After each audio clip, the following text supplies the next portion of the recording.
yeroo Ameerikaa fi Israa'el kallattiilee adda addaatiin haleellaan niikulaaraas ta'e boombiidha Iraan irratti geggeessan ni calliftee gaafa Raashiyaan naannoo buufata humna niikulaaraas Zooristii Yuukireen keessa boombii darbatti addunyaan ni balaaleffatte jechuudhaan Vilaadimiir Puutiin pirezidaantii Raashiyaa yaada isaanii dabarsanii jiran.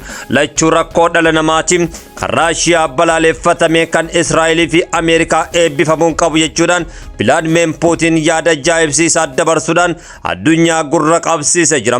Nagaas hin dagannee kabajamtootaaf jaalatamtoota hordoftoota madda walaabuu miidiyaa odeessa keenyarraa irratti qabxiilee gurguddoo kallattiilee adda addaa kan isin biraan geenyu ta'a.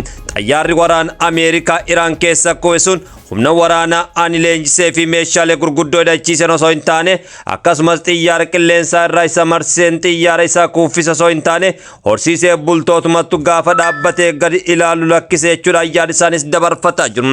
Kuni kanumaan osoo jiru Ameerikaan ammas kallattiilee adda addaatiin dhaadannaa ishee akkuma itti fuftee jiru. Garuu rakkoon jiru kana qofa osoo hin taane pirezidaantiin Ameerikaa maraatuudha kan jedhanis hedduudha.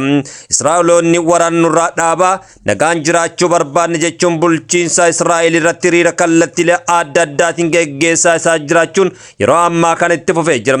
Yaa Tiraampisitu balajaan namaa nutti bane osoo hin taane nuti sitti bana doorsisni kee tarkaanfii gowwummaa fi naannoo mo'atamaas jedha qondaalli Iraanii kallattiidhaan yaada isaa qeeqiinsa isaa kallattiidhaanis dabarsee jira.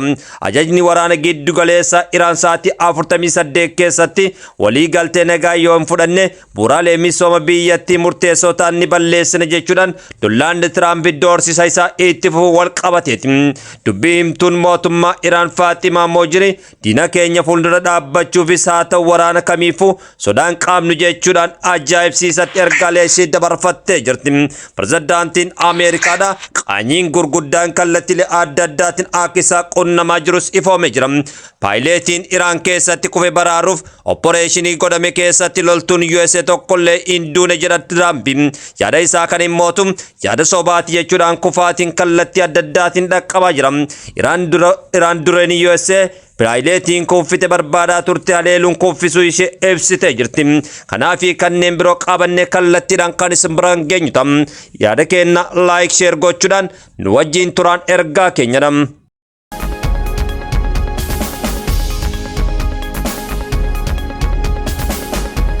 Dubbii himtuun mootummaa Iraan Faaximaa Moojiri dubbii keenya fuuldura dhaabbachuufis ta'e waraana kamiifuu sodaa hin qabnu jechuudhaan yaada isii dabarsitee jirti. Diina keenya waloodhaan fuuldura dhaabbachuufis haa ta'u dirree qabsoo deemnee wareegama barbaachisu kanfaluudhaaf nuti qophiidha jechuudhaan yaada isaanii dabarsitee jirti. Iraanii waraana hin jalqabdu garuu tuqamnaan deebii barbaachisaa kennuurra of duubatti hin jettu abbaa biyyummaa fi uummata ishee ittisuuf yoomiyyuu qophiidha jechuudhaan Faaximaa yaada isii dabarsitee jirti. Diina keenya wal dura dhaabbachuu hin sodaannu garuu ibiddi kun naannichaa fi guutuu addunyaa babal'achaa jira. Tasgabbii dhabuu babal'isaa jira jechuudhaan yaada isii keessattis dabarfattee jirti.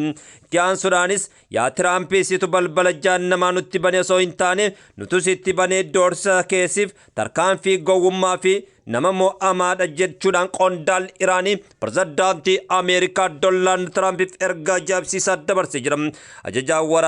Ajajaan waraana giddu galeessa Iraan sa'aatii 48 keessatti walii galtee nagaa yoo hin fudhanne bu'uuraalee misoomaa biyyattii murteessoo ta'an balleessuuf doorsa pirezidaantiin Ameerikaa Doonaald Tiraamp dhiyeessan fudhatama dhabsiisanii jiran. Jeneraalli Ali Abdullahi Albaadii ibsa waajjira muummee al-Nabiyaa irraa kennaniin doorsisaa Tiraampii tarkaanfii tumsa hin qabne naasuun guutame madaalawaa hin taanee fi gowwummaa ta'us dubbatanii jiran. Akkasumas afaan amantii maxxansaa miidiyaa waas Tiraamp irratti barreesse kan deebisan yoo ta'u hiikni salphaan ergamaan kana balballi si'oolii siif banama jechuudhaan akeekkachiisanii jiran. Balbala jahannamaa Iraaniif osoo hin taane kan Ameerikaaf banamu taasifnee jirra. Balbala jahannamaa Ameerikaa miti kan ubbane nuti itti bane jechuudha. Yaada isaas kuffisanii jiran. Jeneraal Ali Abdullahi muummee giddu galeessa katmatul ambiyaa irraa yaada kennaniin doorsisaa Tiraamp tarkaanfii tumsa hin qabne naasuu guutamee fi madaalawaa hin taane gowwaa ta'us dubbatanii jiran. Abshaalummaan qabdu ati gowwaadha dhugumatti nuti balbala jahannamaa sitti bane jechuudhaan yeroo ammaa kanatti ergaa ajaa'ibsiisoo dabarsee jira.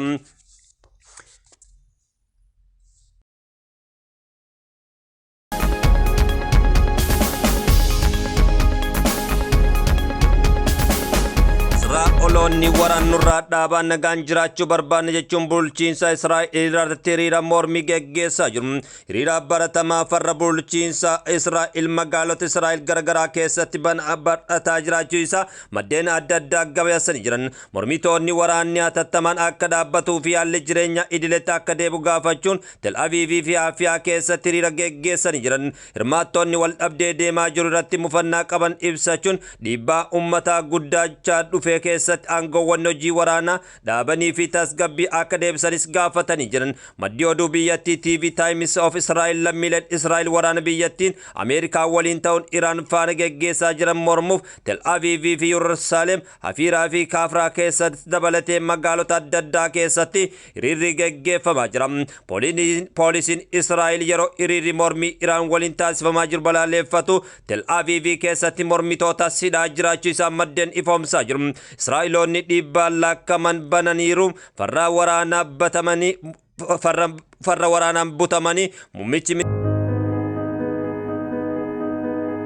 geggeessaa jiru. Yeroo ammaa kanatti hiriirri Israa'eliin keessa geggeeffamaa jiru yeroodhaan yerootti dabalaa jiraachuu isaa ifoomaa jira. Kunis ta'ee sun yeroo ammaa fudhatama dhabu pirezidaantii Israa'elii kallattiilee adda addaatiin wantoonni raggaa'isan biyyattii keessa mul'achaa jiraachuu isaa maddeen garsiisaa jiru. Tel Aviivii fi iddoolee adda addaa keessatti hiriirri dheekkamiinsa bulchiinsa biyyattii irra geggeeffamu cimee itti fufuu isaa maddeen ifoomsaa jiru. Kuni kanumaan osoo jiru miidiyaan biyyatti dhugaa keenya dhoksaa jira jechuudhaan namoonni dubbatanis hedduu ta'uu isaa kallattiilee adda addaa ragaan mul'achaa jiru. Israa'eliin keessatti rakkoon siyaasaa, haalli jireenyaa fi uummanni walitti dhufee waliin jiraachuu keessatti rakkoo hangana hin jedhamneef saaxilamuu isaa ifoomsaa jira. Hanga yoomii baqannee lafa jiraanna jechuudhaan mormiinis geggeeffamaa jiraachuu isaa maddoonni kallattiilee adda addaatiin irra deebi'anii mul'isaa jiran. Ameerikaas ta'e iddoolee adda addaa keessatti rakkoon geggeeffamaa jiru kun rakkoo laayyootti ilaalamu miti jechuudhaan namoonni adda addaas yaada isaanii dabarsanii jiran.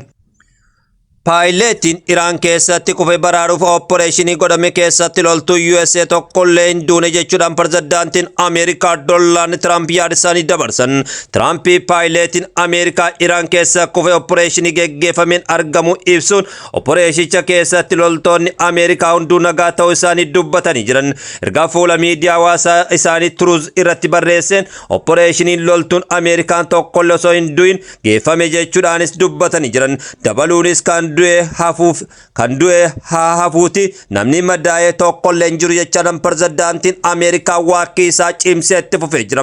Oopporeeshinii baraaruu seenaa Ameerikaa keessa isa cimaadha jedhee kan ajaje Tiraamp yeroo ammaas faarsee jira. Oopporeeshiniin baraaruu seenaa Ameerikaa keessatti cimaa kan jechuudhaan kallattiidhaanis jajanii jiran. Xayyaaronni waraanaa gosa garagaraa fi loltoonni hedduun hirmaachuun paayileetii Iraan keessa kufe guyyootaaf echi ture baraaruu mirkaneessanii jiran. Pirezidaantiin Ameerikaa yaada kennate kanaan wal qabatee mootu kallattiilee adda addaatiin yaadni kun soba kan jedhu marsaalee hawaasummaa irrattis baay'achaa jira. Iraan diroonii USA paayileetiin kufee barbaadaa turte haleeluun kuffisuu ishii gama isiitiin ifoomsitee jirti. Gara Iraaniitiin immoo haleellaan biraas geggeeffame akka itti milkoofte hoggaa ibsitu Ameerikaan nan soban jechuudhaan yaada dabarsitee jirti. Iraan diroonii USA oopporeeshinii paayileetii Iraan keessa kufe barbaachuu irratti hirmaattee turte haleeluudhaan kuffisuu ifoomsitee jirti. Miidiyaaleen Iraan akka gabaasanitti humnoonni eegumsaa warraaqsa Iraan tarkaanfii fudhachuun diroonii USA haleellamuun kuffisuu isaa ifoomsanii jiran. Diroonii USA kun kibba bulchiinsa Isfaashaa keessatti kufuu isaa ifamee jira.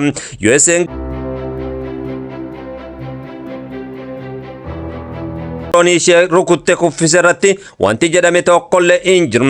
Iraan diroonii USA rukutte kuffise jechuun alatti diroonii akkamii akka kuffiste hanga ammaatti gama Iraaniinis ergaan kenname tokkollee hin jiru jechuudhaan dabarfamaa jira.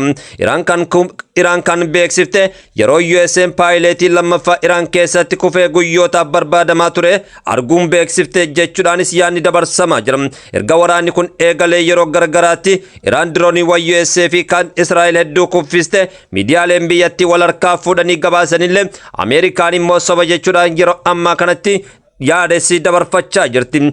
Iraaqitti lammiileen kumaataman lakkaa'aman waraan Ameerikaa fi Israa'el irratti geggeessan balaaleffachuun geggeessaa jiran. Yeroo ammaa kanatti Iraaq keessatti haalli Ameerikaa, Israa'elii fi Iraaniin jidduu geggeeffamaa jiru haala jireenya lammiilee biyyattii yaaddoo keessa galchuu isaa hiriira balaaleffannaa kanarratti agarsiisanii jiran. Lammiileen Iraaq alaabaa biyyattii qabachuudhaan walakkaa magaalattiitti yaada isaanii dabarfachuudhaan akkasumas immoo yeroo ammaa lola geggeeffamaa jiru kanaaf balaaleffannaa akka qabanis ifoomsanii jiran. Iraaq yeroo bara Saaddamirraa jalqabde dinagdee deebi'uudhaaf rakkoo guddaa keessa kan galtee fi faalama siyaasaa kan dandamatte biyyi Saaddaam Huseen Iraaq lammiileen kumaataman lakkaa'aman yeroo ammaa kanas nageenya barbaannaan lolli nurraa dhaabbatu jechuudhaan hiriira geggeessaa jiraachuun isaa ifoomee jira.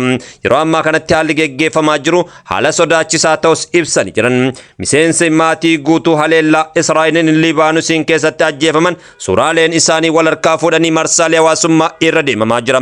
Israa'el Libaanooniin keessa seenuudhaan lammiilee nagaa irratti lola bantee jirti jechuudhaan komiileen adda addaa mul'achaa jiru. Kanaanis wal qabatee lubbuun namoota adda addaa yeroo yerootti darbaa jira. Dinagdee biyyattii irratti haleellaan haala hin eeggamneen geggeeffamaa jira jechuudhaan komiin adda addaa mul'achaa jira. Miseensa maatii guutuu haleellaa Israa'eliin Libaanoon keessatti raawwatame wal qabatee komiileen adda addaas ka'ee jira.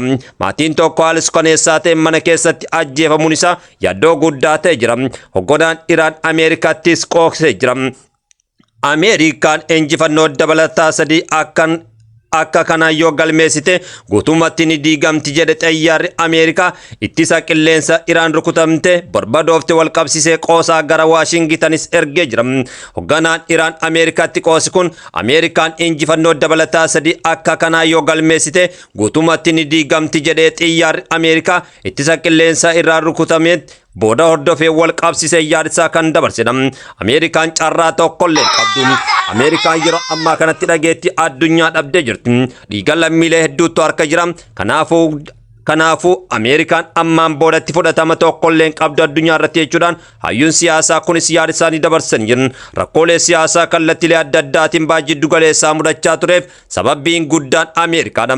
Itti aansee immoo jaleewwan isaaniiti jechuudhaan biyyoota Ameerikaa jala deemanis kallattiidhaan yaada isaanii dabarsee jira.